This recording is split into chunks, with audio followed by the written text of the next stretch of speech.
योगेश जी, यह आप क्या कर रहे हैं? भाभी जी के बिछुए और चूड़ियां क्यों निकाल रहे हैं? यह तो उनके सौभाग्य की निशानी है।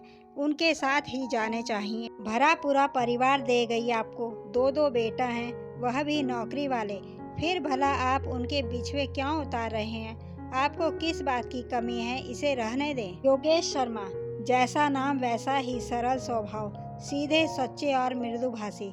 कभी किसी जानवर को भी तेज आवाज में ना बोलने वाले। लोगों से मित्रता और स्नेह इतना कि लोगों की भीड़ हमेशा लगी रहती उनके दरवाजे पर। शर्मा जी बैंक में क्लर्क थे। आज से 50-60 साल पहले पढ़े लिखे लोग ही ज्यादा नहीं थे, तो बैंक में नौकरी करने वालों की तो शान ही अलग थी। लेकिन शर्मा जी की सरलता की वजह से किसी को कुछ भी काम हो, बिना कुछ सोचे सीधा चला आता। रात के 9-10 बजे तक लोगों का उनके घर आना जाना लगा रहता था। ईश्वर ने उनकी जोड़ी भी खूब चुनकर बनाई थी। माधवी जी, शर्मा जी की पत्नी। नयन नक्श तो साधारण ही थे, परंतु स्वभाव भाषा ऐसी कि जैसे कोई सुबह सुबह मंदिर में मंत्र पाठ कर रहा हो। क्या बूढ़े क्या बच्चे, सभी का आदर सम्मान और सबसे प्रेम से बात करना। गुस्सा तो जैसे किस चीज का नाम है उन्हें पता ही नहीं। शरारती बच्चों को उनकी शरारत पर भी इतने प्यार से डांटती कि बच्चों को लगता कि वह उन्हें डांट नहीं रही है। वह फिर से शरारत करने लग जाते। उन्हें शरारत करता देख वह मुस्कुराकर फिर से अपने कामों में लग जाती। घर पर आया कोई भी व्यक्ति बिना चाय पानी के नहीं जाता। इतनी ऊर्जा कहाँ से आती थी उनके अंदर पता नहीं। ईश्वर का आशीर्वाद था उनके ऊपर। सुबह 4 बजे पूरे मोहल्ले वालों की नींद माधवी भाभी की पूजा की घंटियों की आवाज से ही खुलती थी। फिर आधी रात तक कामों में लगी रहती। न जाने कब सोती कब उठ जाती पता नहीं। शायद उनके ही पुण्य प्रताप का फल था। शर्मा जी के घर पर ना खेत ना खलियान, सिर्फ नौकरी के बल पर दो दो बहनों की शादी की। फिर अपने तीनों बच्चों की परवरिश, पढ़ाई लिखाई, शादी ब्याह सब किया। आस पड़ोस मोहल्ले में किसी के घर मांगलिक कार्य हो या कोई घटना, माधवी भाभी वहाँ सहायता के लिए जरूर उपस्थित मिलती। उनके सास ससुर यानी कि शर्मा जी के माता पिता तो माधवी भाभी के गुणगान करते नहीं थकते। हाथों में ऐसी कला की बेकार चीज को भी साज संवार कर नया बना देती। सास ससुर तो ज्यादा दिन तक उनकी सेवा का सुख ना उठा सके और जल्दी ही स्वर्गवास हो गया। अपने पीछे अपनी 2 जवान बेटियों को छोड़ गए।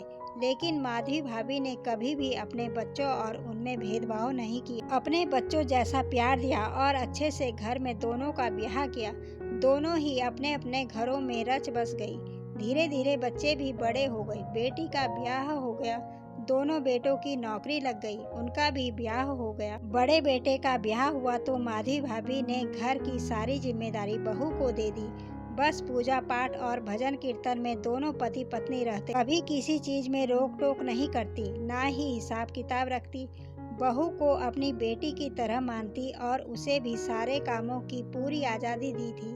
शर्मा जी भी अपनी पेंशन आते ही बहू के हाथ में रख देते। कभी कोई हिसाब नहीं करते।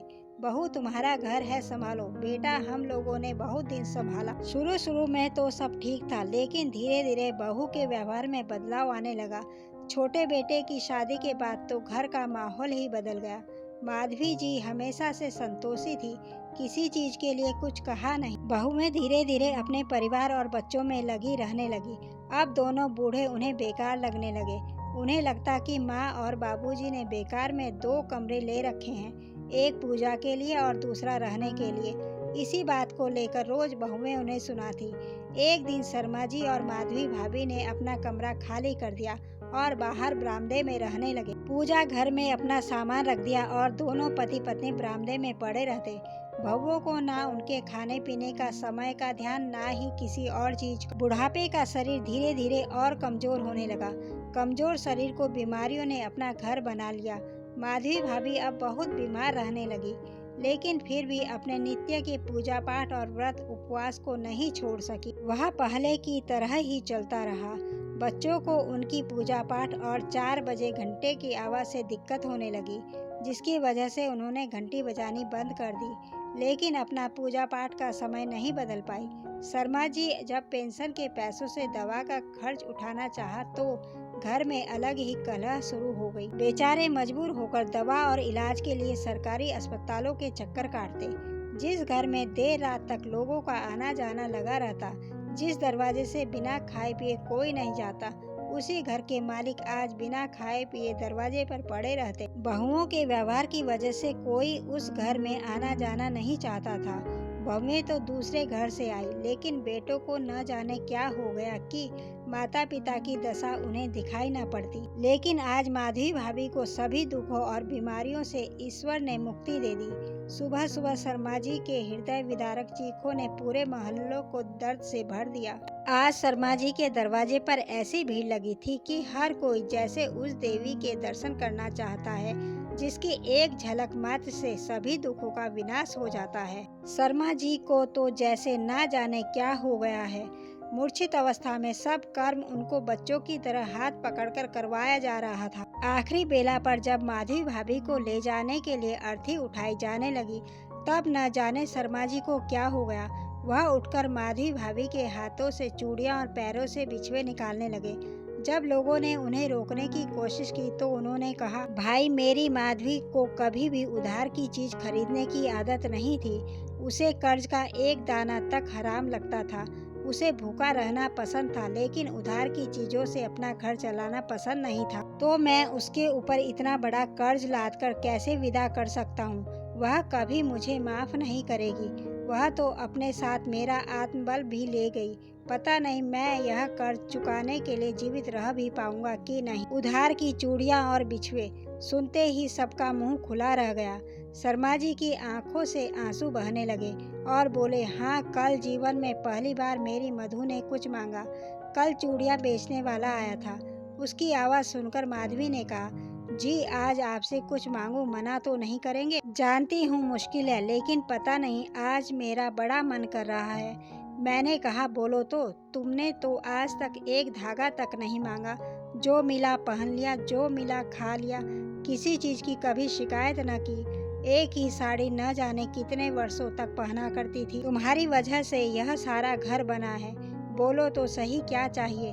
जी, आज बड़ा मन कर रहा है लाल हरी चूड़ियां और सुंदर नगों वाले बिछुए पहनने का। कहना तो नहीं चाहती, न जाने क्यों आज बार बार मन हो रहा है।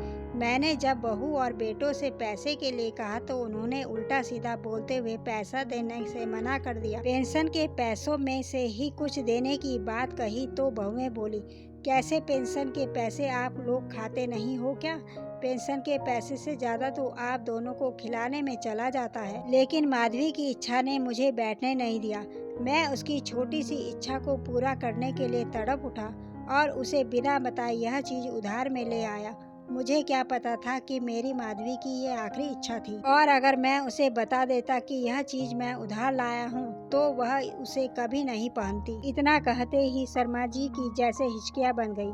वहाँ खड़े सभी लोगों की आंखों से बहते आंसुओं से ऐसा लग रहा था जैसे आज इस धारा का अंत होने वाला है। किसी तरह से लोगों ने शर्मा जी को संभाला और माधवी भाभी को अंतिम विदाई देने के लिए उनकी अर्थी को उठाया।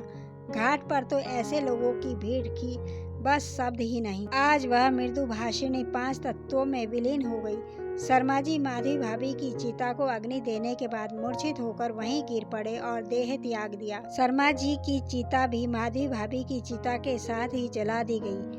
आज उन दोनों को ही अपने सभी दुखों से मुक्ति मिल गई। अगर कहानी आपके दिल तक पहुंची हो तो लाइक शेयर करना ना भूलें और साथ ही चैनल को सब्सक्राइब भी अवश्य कीजिएगा। धन्यवाद।